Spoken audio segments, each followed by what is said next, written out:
বিগত কয়েক বছরে বহু রোহিঙ্গা এবং বাংলাদেশি নাগরিক উত্তর পূর্ব সীমান্ত হয়ে ভারতে প্রবেশ করেছে বলে অভিযোগ উঠেছে যে তারা গা ঢাকা দিয়ে চলে যাচ্ছে ভারতের বিভিন্ন রাজ্যে।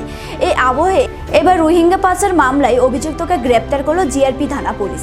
জানা যায় যে গত 23শে জুলাই আগরতলা জিআরপি থানাতে 4 জন বাংলাদেশি নাগরিকের বিরুদ্ধে মামলা হয়। তার সঙ্গে যুক্ত থাকা অভিযোগে তাকে গ্রেপ্তার করা হয়েছে। আগামীকাল আগরতলা মহামান্য আদালতে তাকে প্রেরণ করা হবে।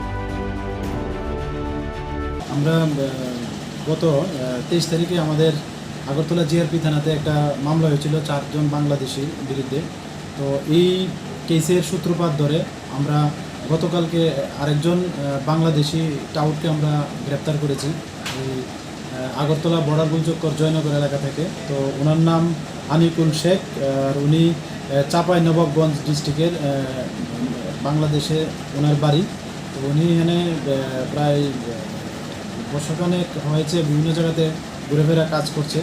তো উনিও অবৈধভাবে ভারতে প্রবেশ করে এবং ওই গত দিন যে চারজন ধরা হয়েছিল তাদেরকে বর্ডার ক্রস করতে প্লাস ওই তাদের যে ডেস্টিনেশনে নিয়ে যেতে তাদেরকে সাহায্য করেছে।